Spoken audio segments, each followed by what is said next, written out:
साथियों नमस्कार। मैं Kumar Vishwakarma, social activist, article scientist. आज मैं हमारे अंकल हैं दो, उनसे मुलाकात करवा रहा हूँ। ये आपको बहुत गहरे मुद्दे बताएंगे। जो लेफ्ट साइड में हैं ये इंद्रपाल जी हैं, ये डीएसपी थे, डीएसपी से रिटायर हुए हैं। और इधर वाले जो अंकल हैं इनका नाम श्री महेंद्र कुमार है और ये बैंक में थे, यूनियन बैंक से रिटायर हुए हैं। तो इनसे मैं कुछ इनके पर्सनल एक्सपीरियंस बताऊंगा, जिससे आपको बहुत कुछ जानने में मदद मिलेगी कि आज के दिन हम कह रहे हैं कि हम विकसित हो गए, हमारा देश विकसित हो गया, इंसानियत रामराज आ गया है, सब कुछ आ गया, लेकिन आज भी समाज में कमज़ोर तबके के साथ छुआछूत और भेदभाव बहुत भयंकर रूप से चल रहा है। तो ग्राउंड लेवल पे क्या स्थिति है, इन्होंने पूरी ज़िंदगी अलग अलग नौकरियां भी की हैं, ये पुलिस में थे और ये बैंक में रहे हैं। तो ये अपने पर्सनल एक्सपीरियंस बताएंगे कि एक्चुअल में ग्राउंड लेवल पे हमारी स्थिति क्या है। तो अंकल, आप अपने एक्सपीरियंस बताइए कि आपने छुआछूत और भेदभाव के बारे में जहाँ आज हम बड़ी बड़ी बात करते हैं, एक्चुअल में ग्राउंड लेवल पे हकीकत क्या है? ग्राउंड रियलिटीज तो ये है, जब से मैंने कॉलेज छोड़ा मैंने सोचा कि मैं पढ़ा लिखा हूँ और मैं इस समाज से हूँ, दलित समाज से हूँ। और जाके मेरे को नौकरी बैंक में ज्वाइन करना था कोटा में। तो जैसे ही मैं कोटा में गया तो मैंने अपना सारा देखा कि मैं कहाँ रहूँगा। तो मैं उसके लिए मकान के लिए, किराए के लिए, ढूंढने के लिए निकला। तो जब मैंने पूछा कि ये किराया का मिल जाएगा है क्या, तो वो कहा कि पहले ये बताओ जात क्या है। मेरे को तो बड़ा सदमा लगा। मैं इतना पढ़ा लिखा, अच्छे घर से था, मैं पढ़े लिखे, मेरे पेरेंट्स से। बाकी ये छूत मेरे को तो 1982 से मिली है। 1982 की बात है ये? 1982 की बात है ये। उससे पहले भी हमारे पेरेंट्स, हाँ, उन्होंने खूब झेला और फादर्स, उन्होंने भी बहुत झेला है। वो भी बेचारे नमस्ते करके निकाला करते थे, बड़ी राष्ट्रवादी। हाँ, बस ये है कि अब थोड़ा सा ही हो गया, अभी सोर्स ऑफ इनकम बन गया, अभी नौकरियां लगने से थोड़ा सा थोड़ी सहूलियत होगी बच्चों के लिए, पढ़ाई लिखाई के लिए। नौकरी में भी यही रहा कि उन्होंने देखा भी इसके जो कास्ट क्या है, सब कास्ट क्या है। जैसे ही पता लगता था भाई ये तो 80 से बिलोंग करता है तो लोग कटते थे। हमने देखा वो पीछे से जाते सूचक शब्द बोलते हैं, मतलब उससे सामने नहीं बोलेंगे तो पीछे से बोलेंगे। सरनेम पूछते थे पहले, तो हमारा कोई सरनेम होता ही नहीं है। सही बात है। तो अपनी मेहनत पे विश्वास करा है और शुरू से लेबर का अच्छा भाई मेहनत करी तो मिल गया, नहीं तो नहीं मिला, तो मेहनत भी रहा सब कुछ। अब ये छुआछूत अब भी चली जा रही है।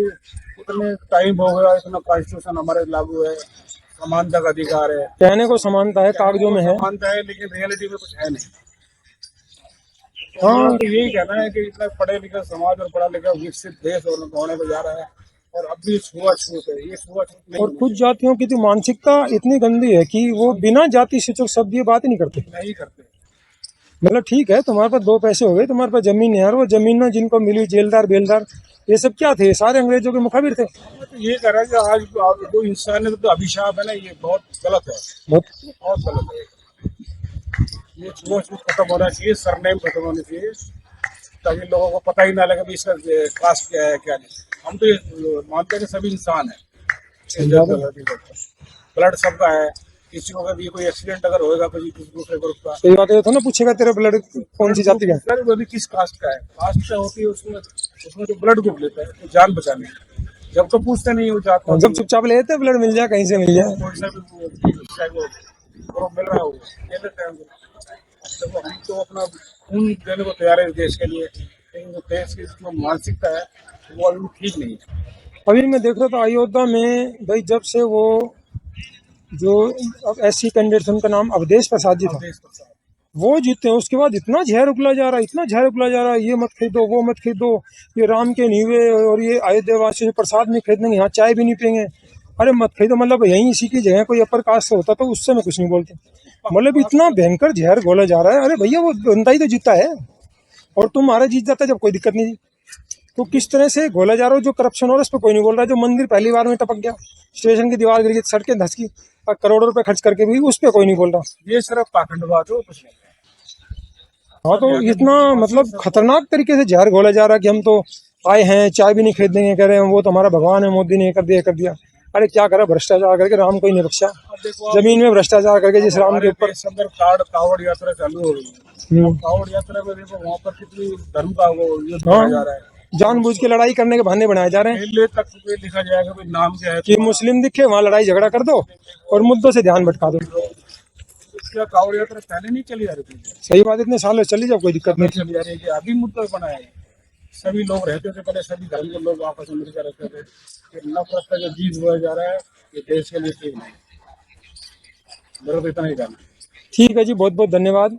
आपने हमें बहुत महत्वपूर्ण जानकारी दी। ये कई लोगों को पता चलेगा कि लोगों ने क्या क्या प्रताड़ना झेली, कि सिर्फ नौकरी लगने से काम नहीं हो गया, नौकरी लगने के बाद भी उन्होंने क्या क्या झेला, कि मकान लेने में कितनी मशक्कत करनी पड़ती है।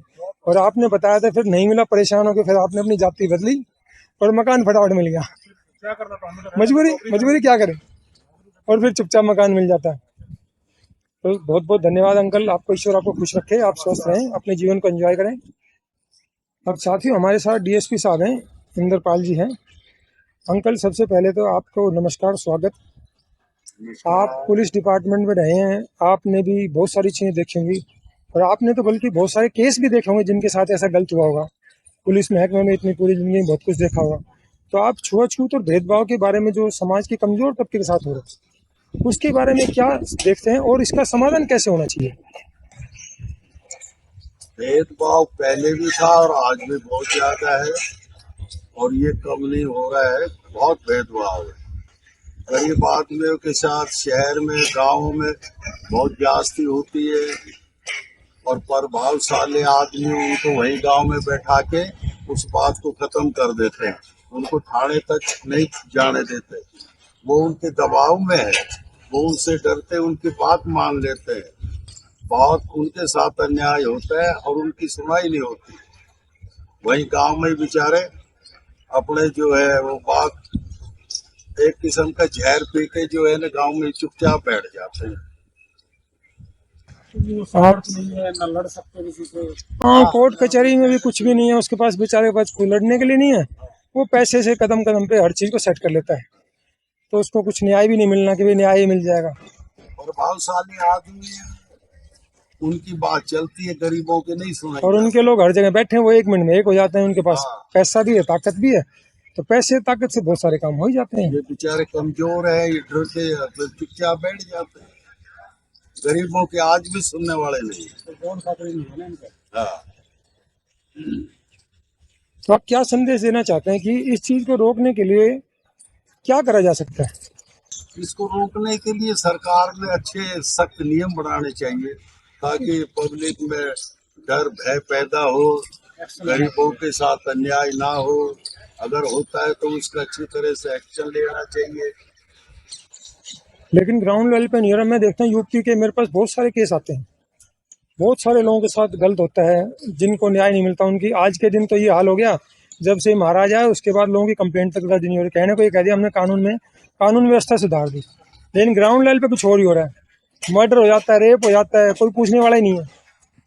कहने को हम कानून व्यवस्था सुधार दिए, तो ग्राउंड लेवल पे कहने को संविधान में भी बहुत कुछ है, लेकिन उनको मिल कहाँ रहा है। जेलों में 70% ऐसे लोग बंदे कमजोर तबके के, जिन्होंने कुछ नहीं किया। पुलिस को कुछ नहीं मिला, चल भैया केस में लगा दिया, फिर कुछ नहीं मिला 6 महीने फिर 4 केस लगा दिए उल्टे सीधे। तो वो बेचारा 1-2 साल बाद तो वो हैबिचुअल चोर हो गया कागजों में। सोसाइटी एक्सेप्ट करेगी नहीं उसको, दिक्कत ही दिक्कत होती जाती है। गरीब आदमी कर भी क्या सकता है। गरीब आदमी क्या कर सकता है? अभी महेंद्रगढ़ में सैलंग में केस हुआ था, उसने पानी पिया था, और वो शायद पता नहीं ठाकुर थे, पता नहीं यादव थे, जो भी थे, उन्होंने उसको इतना मारा वो बेचारा मर गया। पुलिस ने कार्रवाई नहीं करी। एक मेरा दोस्त था, पीछे पड़ पड़ा के वकील था, पीछे पड़ पड़ा के वो कार्रवाई करा, क्योंकि कार्रवाई नहीं होती, कुछ भी नहीं होता। घटना हो चुकी है और पहले भी होती है और अब भी ज्यादा हो रही है। और बेलगाम है, मतलब कोई डर ही नहीं उन लोगों को कि हम भाई किसी की जान ले रहे हैं। मतलब अरे पानी तो पी रहा, कोई जोन से वो कर दिया। और काम करवाना तो जब वो याद आते हैं। शिविर में घुसना, जब वो वाल्मीकि समाज का बंदा आता है, घुस के दिखा ना शिविर में, कितना मुश्किल होता है उसमें। जिसको हम लोग नफरत करते हैं वो बेचारा वहाँ घुसता है, गर्मी सर्दी बरसात में, कितना टफ काम होता है।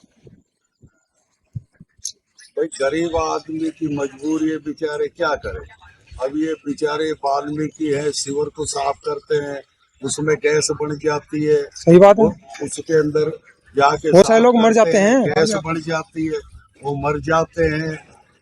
और ये घटना होती रहती है टीवी में, अखबार में, खूब होते हैं और कोई नहीं पूछा। सुप्रीम कोर्ट के ऑर्डर ऐसी धूल चाटते हैं। स्टेट में ये घटना होती रहती है। तो उनकी मजबूरी है सीवर में बढ़ने के लिए। अगर वो ये काम ना करेंगे तो रोटी कहाँ से खाएंगे। और जान सबको प्यारी लगती है, उनको अपने बच्चे भी प्यारे लगते हैं, लेकिन वो क्या करे, वो बेचारे अभी मैं देख जान रहा था हथेली में रख के और उसी और में बढ़ते हैं उसे साफ अभी मैं देख रहा था हरियाणा सरकार ने इतना तगड़ा खेल कर दिया। हमारी सफाई वाली आया करती, पहले उनकी सास आया करती, फिर वो एक्सपायर हो गई, फिर उनके बहू आया करती, मतलब 30-40 लगभग 40 साल से भी ज़्यादा समय से आ रहे थे।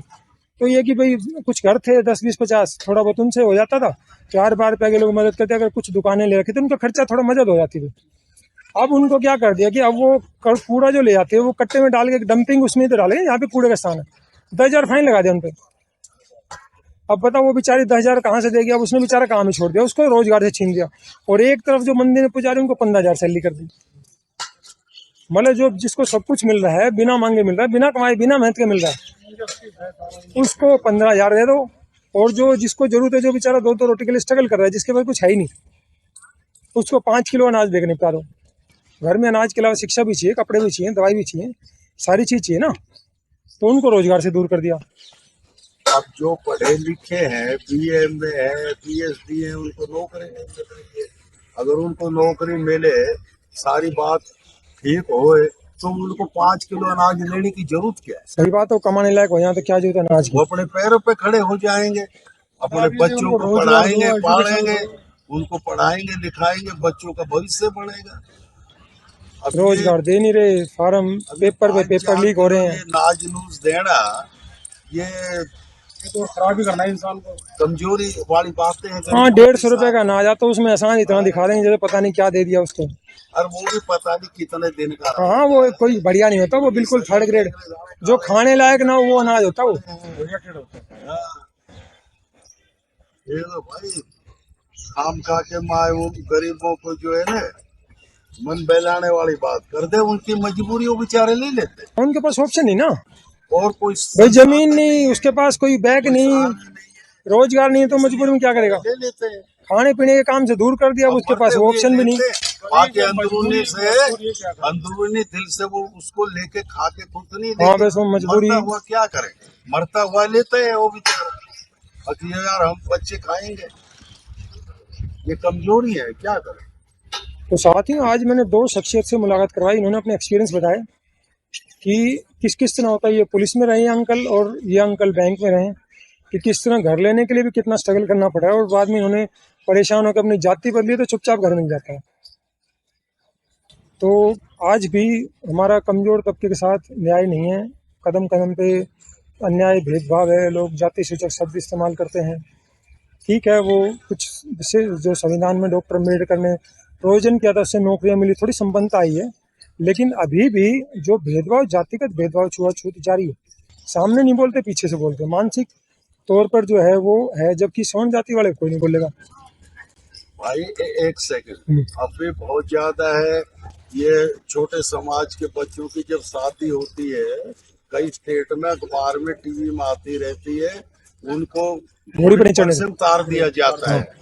ऐसे खूब केस में, तुम घोड़ी पे बैठ के गांव में से गली में से नहीं निकल सकते। बिल्कुल खूब केस हो। सरमाएदार आदमी है, तुम गरीब हो, बैंड भी नहीं बजा सकता। कई जगह तो मैंने देखा है, वो बेचारे मतलब कोई सवर्ण है उसके सामने बैठते भी नहीं है, चप्पल को सर पे रख के मतलब जाते हैं, उसके सामने गुजरते हैं।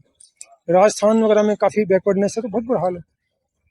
तो ठीक है अंकल, आपने हमें बेहतरीन जानकारी दी, बहुत सारे लोगों को प्रेरणा देगी। आज भी हो रहा है कई जगह, जो उसमें टीवी अखबार में आता रहता है कि गरीब अगर कुछ बोलता है उसको नंगा करके गांव में घुमा देते हैं। यूपी में खूब केस आ रहे हैं, पीटते हैं उसे, वो नंगा करते हैं, बिल्कुल निवस्त्र औरतें बच्चों सबको नंगा करके। न्याय क्या होगा? सोचो आदमी को कितना भयंकर रूप से चलो लड़े, कुछ किया भी नहीं। अब जिस आदमी के साथ ऐसा हुआ है तो वो मर जी तो रहा है, लेकिन वो बस मन मार के जी रहा बस। कुत्ते से भी ज्यादा। हाँ, पशुओं से बुरी क्रूरता होगी। पशुओं के लिए भी सरकार ने बना रखा है, भैया इनके साथ क्रूरता नहीं कर सकते, लेकिन इंसान की वैल्यू नहीं है। तो क्योंकि आजकल की पीढ़ी देखी मैंने अंकल, कई लोग हैं जैसे कमजोर तबके से दोनों नौकरी में लग गए, उनको इस चीज़ का एहसास ही नहीं है कि मतलब ये चीज़ लोगों के साथ हो रही है। ठीक है, तुम्हारा सोर्स ऑफ इनकम ठीक हो गया, तुम्हारे भाई बंधु के साथ तो वही हालात हैं, तो उनको भी, और जो और भी रिजर्व कैटेगरी के ओबीसी वाले भी, और भी उनको जागरूक करने में मदद मिलेगी कि भैया ये SC ST समाज के लोगों ने कितनी भयंकर प्रताड़ना देखी, कितना भयंकर दर्द सहा है, कितनी जलालत देखी है, तो उनको जागरूक करने में मदद करेगी। आपने हमें बहुमूल्य जानकारी दी, अपने एक्सपीरियंस साझा किए, आपका बहुत बहुत धन्यवाद। ईश्वर आपको खुश रखे, आप स्वस्थ रहें, दीर्घायु प्राप्त करें। जय हिंद। साथियों, आपको हमारा वीडियो अच्छा लगता है, इसको लाइक करें, कमेंट करें, सब्सक्राइब करें। आपको हमारे वीडियो में कोई भी कमी लगती है, इंप्रूवमेंट लगता है, सजेशन लगता है, आप हमें कमेंट सेक्शन में जाकर जरूर बताएं, ताकि भविष्य में जो भी जानकारी लेकर आए आपको बेहतर से बेहतर जानकारी दे सके। धन्यवाद, जय हिंद।